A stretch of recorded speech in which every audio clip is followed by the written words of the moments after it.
भारत में आईपीसी की धाराओं के तहत संगीन अपराध के मामलों में कन्विक्शन रेट यानी सजा की दर 50% से भी कम है।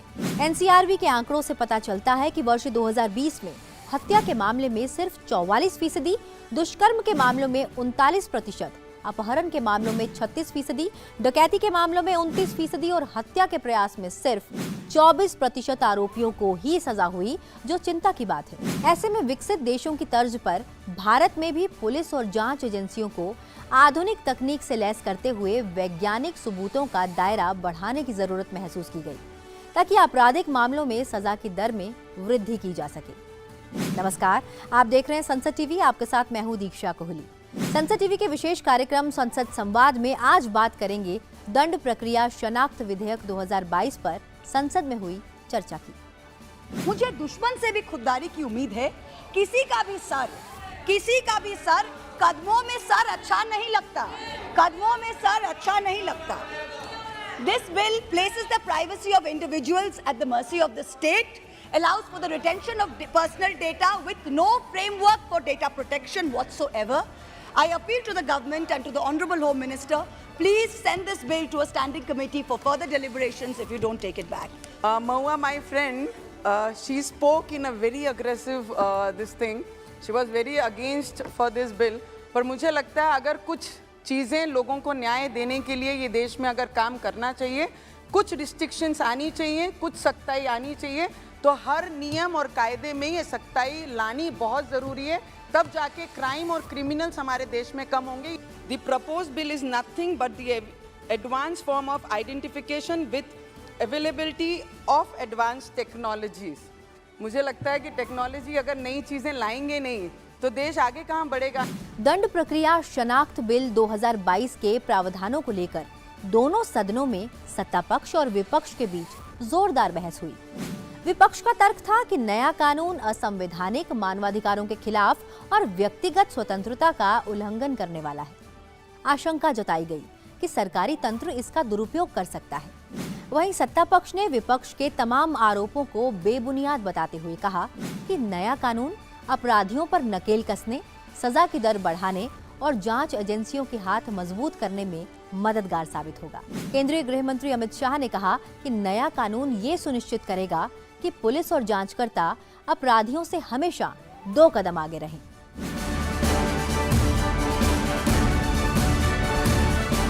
संसद की मंजूरी के बाद दंड प्रक्रिया शनाख्त विधेयक 2022 अब कानून बन चुका है। 18 अप्रैल 2022 को राष्ट्रपति की मंजूरी के बाद नए कानून ने 102 साल पुराने बंदी शनाख्त कानून 1920 की जगह ले ली, क्योंकि पुराने कानून से आज की आवश्यकताएं पूरी नहीं होती। यही वजह थी कि 1980 में भारतीय विधि आयोग ने अपनी 87वीं रिपोर्ट में 1920 के कानून पर पुनर्विचार की जरूरत बताई। मार्च 2003 में डॉक्टर जस्टिस वीएस मलिमथ की अध्यक्षता में आपराधिक न्याय प्रणाली के सुधारों पर गठित विशेषज्ञ समिति ने भी 1920 के कानून में संशोधन का सुझाव दिया था। दरअसल जब 1 सदी पहले पुराना कानून बना था, तब से दुनिया में बहुत सारे तकनीकी और वैज्ञानिक परिवर्तन हुए हैं। तकनीक के इसी बदलाव को अपनाते हुए अपराधियों को पकड़ने की पुख्ता व्यवस्था करने के लिए नरेंद्र मोदी सरकार ने नया कानून बनाने की जरूरत महसूस की। 1980 में विधि आयोग ने अपनी 87वीं रिपोर्ट के अंदर एक बंदी शनाख्त अधिनियम 1920 पर पुनः विचार करने का प्रस्ताव भारत सरकार को भेजा था और उस पर बार बार चर्चा भी अनेक फोरम में हुई है।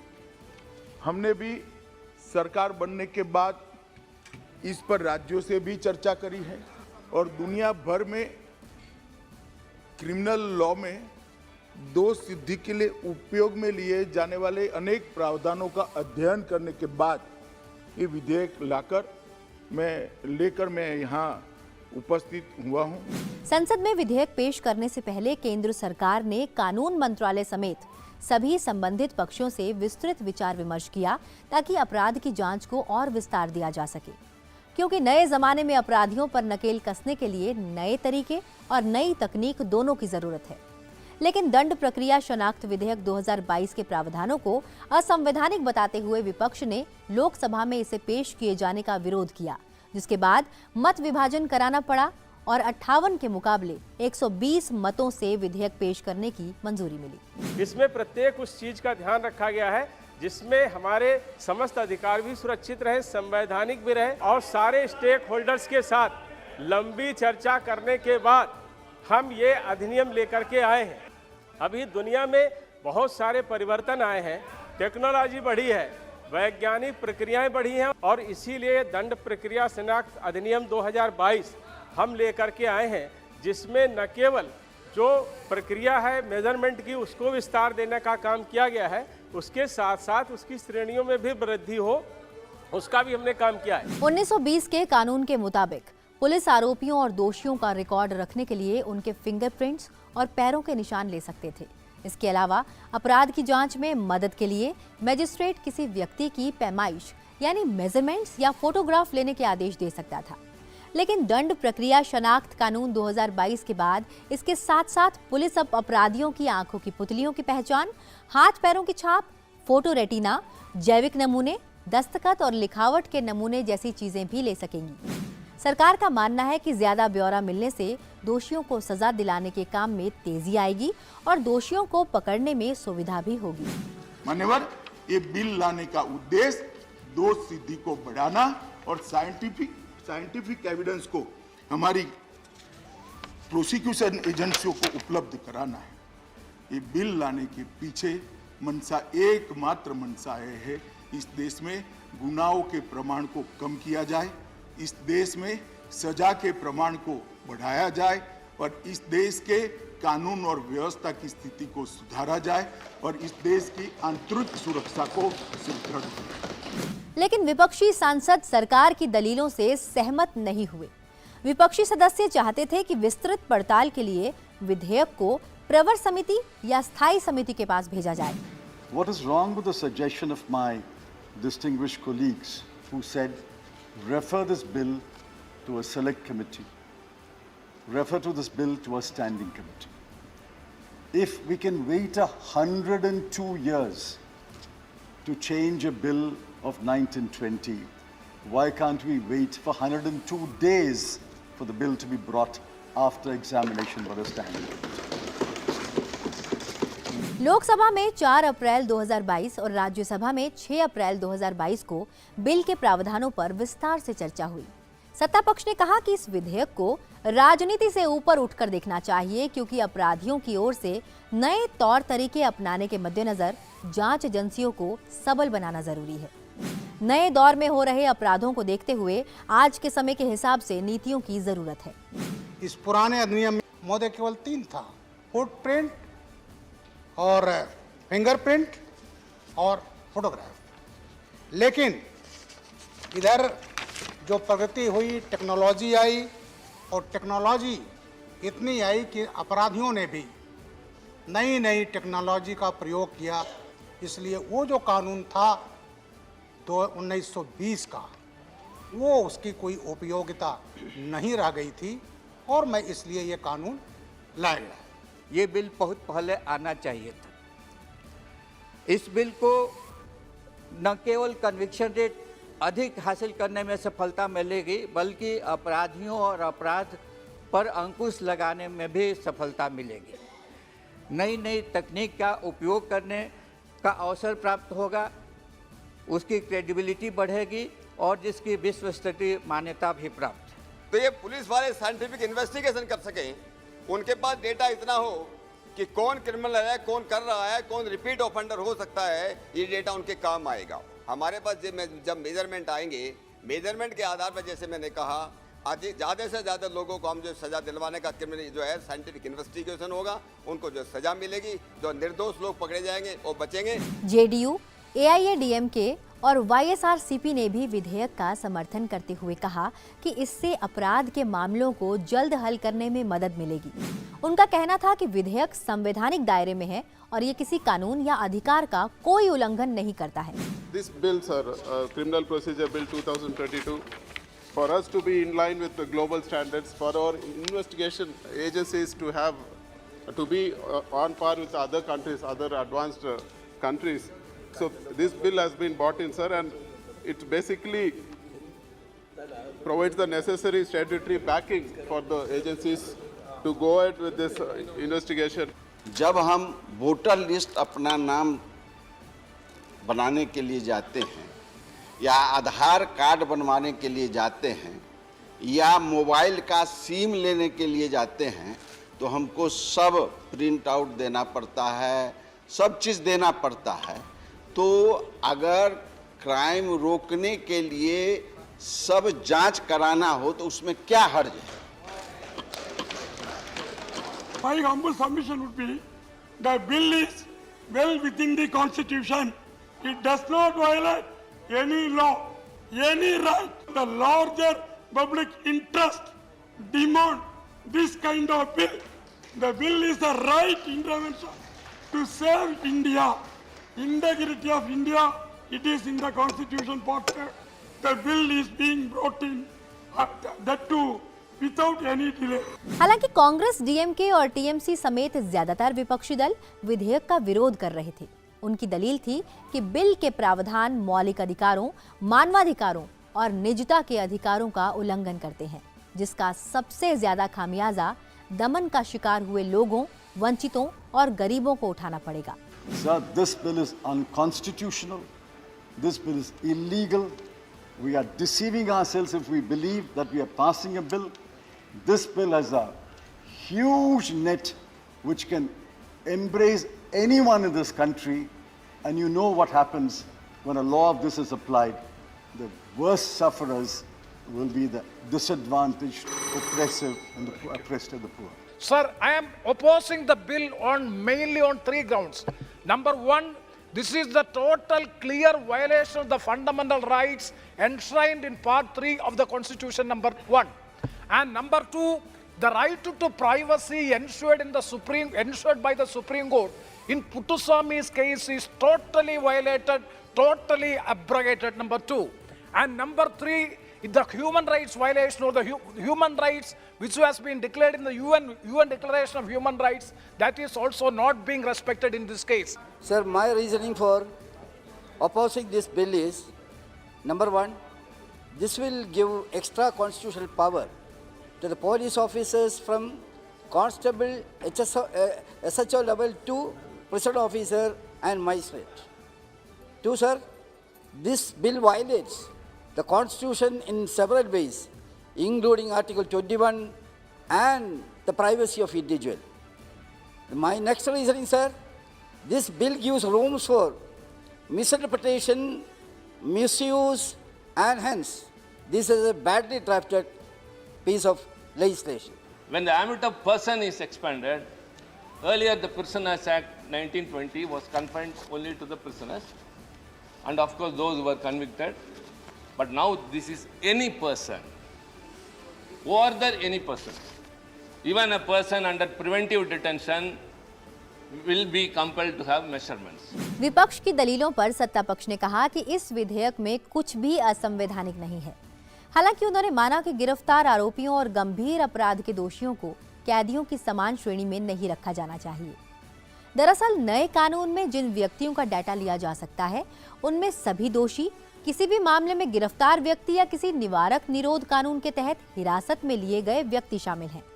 जहां तक जैविक नमूनों की बात है, तो ये सिर्फ ऐसे व्यक्ति से ही जबरदस्ती लिए जा सकते हैं जिसे किसी महिला या बच्चे के साथ अपराध करने के लिए गिरफ्तार किया गया है या उसके अपराध के लिए न्यूनतम सजा 7 साल कैद है। सत्ता पक्ष के सांसदों ने कहा कि नए कानून की प्रभावशीलता अधिनियम के तहत बनाए जाने वाले नियमों से आएगी। There is no unconstitutionality, there is no illegality. It is true that there is a case of disproportionality in the case of the types of persons covered by the Act. There is no point keeping arrestees and serious criminal convicts in the same category as detainees. There I agree and I empathize. And perhaps that is my only criticism of the Act, which I would kindly request the Honorable Home Minister to look into. This bill provides for a great amount of legislative oversight, because ultimately this bill and its effectiveness and efficacy will come from the rules which will be framed under this act by the central government and by the state governments. And these rules, each and every rule will have to be brought before both houses of parliament and before the State Assembly. चर्चा के दौरान विपक्षी सांसदों ने इस कानून के दुरुपयोग की आशंका भी जताई। नए कानून के तहत पुलिस स्टेशन के प्रभारी अधिकारी, हेड कांस्टेबल या उससे ऊपर रैंक का अधिकारी और जेल के हेड वार्डन या उससे ऊपर रैंक का अधिकारी माप ले सकेगा। मेट्रोपॉलिटन मजिस्ट्रेट, प्रथम श्रेणी के जुडिशियल मजिस्ट्रेट या एग्जीक्यूटिव मजिस्ट्रेट भी व्यक्ति को जांच के लिए माप या डाटा देने का निर्देश दे सकते हैं। माप के लिए सैंपल या डाटा देने से इनकार करना आईपीसी की धारा 186 के तहत अपराध माना जाएगा। सांसदों ने कहा कि ये सुनिश्चित होना चाहिए कि किसी निर्दोष को परेशान नहीं किया जाएगा। अगर आप कैदी भी हैं, इसका यह मतलब नहीं कि आपके जो मूलभूत अधिकार हैं वो लिप्त हो गए, दे आर ओनली सस्पेंडेड। तो इस तरह के अगर आप कानून बनाएंगे जहां पे 107, 108, 109, 110 सीआरपीसी में जिसमें गिरफ्तारी का प्रावधान भी नहीं है, उसमें भी आपको सैंपल देने पड़ेंगे, तो आप पुलिस को ऐसे अख्तियार दे रहे हैं जब पुलिस उसका दुरुपयोग करेगी। गृह मंत्री जी ने कहा है कि government will do everything to ensure that there is no misuse of the law. इस कानून का मिसयूज नहीं होगा, ये आपने आश्वस्त किया है। संजय जी धन्यवाद। लेकिन क्या आपने आश्वस्त किया है, लेकिन क्या हमारे आंख में आंख डालकर आप बोल सकते कि कानून का मिसयूज नहीं होगा, नहीं हो रहा है? सदस्यों ने ये भी पूछा कि कानून व्यवस्था राज्य का विषय है तो कहीं ये राज्यों के अधिकारों का अतिक्रमण तो नहीं? Currently, as prisons and police are state subjects, how do you see the interaction between these two? It is not encroaching into the state subjects, sir. That apart, the prison bill confers unbridled powers to the police officials and prison officials and always keeps their rights of citizens center works at the mercy of different investigations. विपक्षी दल सरकार की इस दलील से भी सहमत नहीं थे कि नया कानून अपराधियों पर नकेल कसने और सजा की दर बढ़ाने में मददगार साबित होगा। अगर टेक्नोलॉजी की वजह से ही आप उम्मीद करते हैं कि रेट ऑफ कन्विक्शन बढ़ जाएगा और अपराधी पकड़ लिए जाएंगे या सजा में चले जाएंगे, तो ये गलत फिर आपका सोच है, सबका सोच गलत है। परसेप्शन है कि आपका जो इन्फोर्समेंट का तौर तरीका है वो किस तरीके का है, कैसे लोग हैं। अगर ईमानदारी से काम करने वाले हैं तो ठीक होगा, अगर बेईमान हैं तो छूटेंगे लोग, अपराधी छूट जाएंगे, निरपराध जेल चले जाएंगे। मेरे हिसाब से ये जो साइंटिफिक की बात हो रही है, मैं बिल्कुल अग्री नहीं करता हूँ, and it violates our fundamental right. The bill is illegal in as much as it violates 23 of the subclause 3 of the Constitution, which secures the right of an accused against self-incrimination. BJD ने अपराधियों के खिलाफ कार्रवाई और लोगों की सुरक्षा के बीच संतुलन पर जोर दिया। एनसीपी, कांग्रेस और एआईएमआईएम ने कहा कि ये सुनिश्चित किया जाना चाहिए कि नए कानून के तहत जमा डाटा का दुरुपयोग नहीं होगा। Something is not dark or white. It's a mixture. Yes, we are fighting against terrorists. We want to control them, but at the same time, are we doing something which will protect innocent citizens?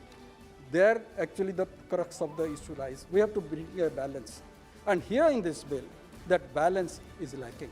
Guilty must be punished, but according to the Constitution, everybody is innocent till he's proven guilty. So to arrest somebody without having even finished the entire inquiry, is that a fair law, sir? I just hope that all this data is not misused. The other law point which most people have made is about the data protection law. I totally agree. We have put the horse before the cart. This government loves to collect citizens' data, but hates to be held accountable. It wants to create databases of citizens, but does not want to provide any safeguards. Why are biological samples being collected? Is it not a way to bypass DNA bill and bring it through the back door? Preventive detention, suspects and arrestees are not criminal. There is a presumption of innocence.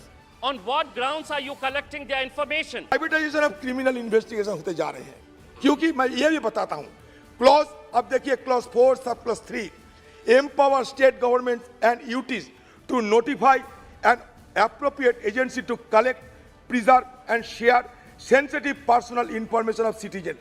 In the absence of any restriction on the scope of the notification under clause 4 subclause 3, it cannot be ruled out that the task of collecting, preserving and sharing measurement may be assigned to a private agency. नए कानून में कहा गया है कि NCRB records रखने वाली केंद्रीय एजेंसी होगी। इसके अलावा राज्य और केंद्र शासित प्रदेश अपने अपने क्षेत्राधिकार में उन एजेंसियों को अधिसूचित करेंगे जो डेटा जमा, संरक्षित और साझा करने का काम करेंगी। डेटा को 75 साल के लिए डिजिटल या इलेक्ट्रॉनिक फॉर्म में रखा जाएगा और किसी आरोपी को बरी किए जाने के बाद उसके रिकॉर्ड्स को नष्ट कर दिया जाएगा। चर्चा के आखिर में दोनों सदनों में केंद्रीय गृह मंत्री अमित शाह ने विपक्ष की आशंकाओं और सवालों के विस्तार से जवाब दिए। उन्होंने कहा कि सरकार के हर फैसले को राजनीतिक तराजू से तौलकर शंका के बादल खड़े कर लोगों को गुमराह करना उचित नहीं। आश्वस्त करना चाहता हूं सदन के सभी सदस्यों को कि बिल लाने के पीछे मेरी या हमारी सरकार की, ना हमारे प्रधानमंत्री की, किसी की भी मंशा नहीं है। ये सारा डेटा जो आएगा वो एनसीआरबी के पास रहेगा और मैं सबको आश्वस्त करना चाहता हूं कि एनसीआरबी में जो डेटा आएगा वो सुरक्षित प्लेटफॉर्म पर और सुरक्षित हार्डवेयर के अंदर ही रहेगा। डेटा भंडारण में किसी तीसरे पक्ष, थर्ड पार्टी या निजी एजेंसियों को कोई स्थान नहीं मिलेगा। एनसीआरबी ही उसको मैनेज करेगी। हमारा कानून तो शक्ति के हिसाब से बच्चा है मान्यवर। इससे कठोरतम कानून दुनिया के देशों के अंदर बने हैं और वहां पर दोष सिद्धि का प्रतिशत देखें। दक्षिण अफ्रीका में 82%, यूनाइटेड किंगडम में 84%, कनाडा के अंदर 64%, ऑस्ट्रेलिया में 97% और अमेरिका में 93%। ये क्यों है? क्योंकि वहां प्रोसिक्यूशन एजेंसी को साइंटिफिक एविडेंस का आधार मिला। मौलिक अधिकारों, मानवाधिकारों और निजता के अधिकारों के उल्लंघन को लेकर विपक्ष के आरोपों को केंद्रीय गृह मंत्री ने पूरी तरह खारिज कर दिया। उन्होंने कहा कि ये बिल अपराध की जांच में 3rd डिग्री से निजात दिलाने और कानून के हिसाब से जीने वाले लोगों के अधिकारों की सुरक्षा के लिए लाया गया है। नरेंद्र मोदी सरकार मानती है 3rd डिग्री के आधार पर इन्वेस्टिगेशन नहीं होगा, तकनीक की डिग्री के आधार पर इन्वेस्टिगेशन होगा, डेटा की डिग्री के आधार पर इन्वेस्टिगेशन होगा, इंफॉर्मेशन के आधार डिग्री के आधार पर। सबूतों के कमी के आधार पर 7.5 लाख केस हर साल बंद कर दिए जाते हैं। अब ये 7.5 लाख केस में जिसका नुकसान हुआ है, इसका ह्यूमन राइट है या नहीं? अगर ये सारे सबूत उसके लिए उपलब्ध हो जाते हैं तो ये संख्या, मुझे भरोसा है, आधे से कम हो जाएगी। और यही उपलब्धि है इस बिल। व्यक्ति के अधिकारों के साथ साथ समाज के, सोसाइटी के अधिकारों पर भी चिंता करनी पड़ेगी और दोनों के बैलेंस को बढ़ाना पड़ेगा। व्यक्ति के अधिकारों की रक्षा करते करते समाज के अधिकारों का ही हनन हो जाए, इस प्रकार से व्यक्ति के अधिकारों का सुरक्षा नहीं हो सकता, ना करना चाहिए, किसी भी सरकार ने करना चाहिए। आर्टिकल 21 के सो कॉल्ड वायलेशन की जो बात करते हैं, इसी में अनुच्छेद 3 में ही प्रावधान है कि 7 वर्ष से कम की कैद की सजा वाले अपराधी जो किसी महिला और बच्चे के अपराध में न हो और किसी भी गिरफ्तार व्यक्ति का सैंपल देने से वो मना कर सकता है। मैं आपकी चिंता और आपके कंसर्न दोनों से सहमति है मेरी। इसकी सरकार पूरी व्यवस्था करेगी कि इसका दुरुपयोग कहीं पर भी न हो। इसकी कार्यपद्धति भी रूल्स में इसी तरह से बनाई जाएगी और इसके उपयोग के लिए जो पद्धति बनाई जाएगी उसमें देश के अच्छे टेक्नोलॉजी के ज्ञाता लोगों को बिठाकर उनकी सेवाओं को लेकर हम माननीय अध्यक्ष जी बनाएंगे। केंद्रीय गृह मंत्री ने बताया कि भारतीय दंड संहिता, दंड प्रक्रिया संहिता और साक्ष्य अधिनियम में सुधार की कवायद जारी है। साथ ही ये भी कहा कि क्रिमिनल जस्टिस सिस्टम में आधुनिक तकनीक के इस्तेमाल में अब और देरी नहीं की जा सकती है। गृह मंत्रालय में 2020 में मोडस ऑपरेंडी ब्यूरो भी बनाया है, जिसमें मोडस ऑपरेंडी का स्टडी होगा और इसके आधार पर अलग अलग क्राइम को इसके समन और उसको दंड देने की प्रक्रिया होगी। आईपीसी, सीआरपीसी के सुधार के लिए भी एक बहुत बड़ी एक्सरसाइज हमने की है। देश में 751 अभियोजन जिलों में ई अभियोजन, ई प्रोसिक्यूशन लागू हो चुका है। ई प्रिजन को 1259 अलग अलग जेलों में लागू कर दिया गया है। ई फॉरेंसिक एप्लीकेशन को 117 फॉरेंसिक यूनिवर्सिटी ने लागू कर दिया है। मैं इसलिए बताता रहा हूँ, ये विषयांतर नहीं है कि ये टोटल जो प्रयास है क्रिमिनल जस्टिस सिस्टम को जकड़ने का, दोष सिद्धि के प्रमाण को बढ़ाने का, इसका एक हिस्सा ये बिल है। ऐसा नहीं है कि जेल में जो कैदी है इसके सुधार के लिए भी सरकार कुछ नहीं करेगी। हम एक मॉडल अधिनियम लाने जा रहे हैं जिसका राज्यों का कंसल्टेशन समाप्त होने की कगार पर है। अंत में माननीय अध्यक्ष जी, इतना ही कहना चाहता हूं कि क्रिमिनल जस्टिस सिस्टम में आधुनिक तकनीक का उपयोग से हम अब देरी नहीं कर सकते हैं। इस देश को सुरक्षित बनाने के लिए, आरोपियों को सजा दिलाने के लिए और देश की आंतरिक सुरक्षा को अभेद बनाने के लिए सभी प्रकार की तकनीकों का उपयोग होना चाहिए और उसको परिणामलक्षी बनाकर देश को सुरक्षित बनाना। नए दौर में अपराध का स्वरूप और अपराधियों के तौर तरीके बदल गए हैं। ऐसे में पुलिस को आधुनिक तकनीक से लैस करने की जरूरत है। हम अगली पीढ़ी के अपराधों से पुरानी तकनीक के माध्यम से नहीं निपट सकते हैं। ऐसे में इस कानून को समग्रता से देखना चाहिए। तकनीकी तरक्की के साथ दूसरी पैमाइशें भी अपराध की जांच में उपयोगी साबित हुई हैं। नए कानून से न सिर्फ दोष सिद्धि यानी सजा की दर बढ़ाने में मदद मिलेगी, बल्कि जमा किए गए डेटा के आधार पर आसानी से अपराधियों को पकड़ा भी जा सकेगा। हमारा ये कार्यक्रम आपको कैसा लगा? अपने सुझाव आप संसद टीवी के सोशल मीडिया प्लेटफॉर्म्स पर हमें भेज सकते हैं। संसद संवाद के अगले एपिसोड में हम आपको दिखाएंगे संसद में हुई ऐसी ही एक और दिलचस्प चर्चा। फिलहाल मुझे दीजिए इजाजत और आप देखते रहिए संसद टीवी। नमस्कार।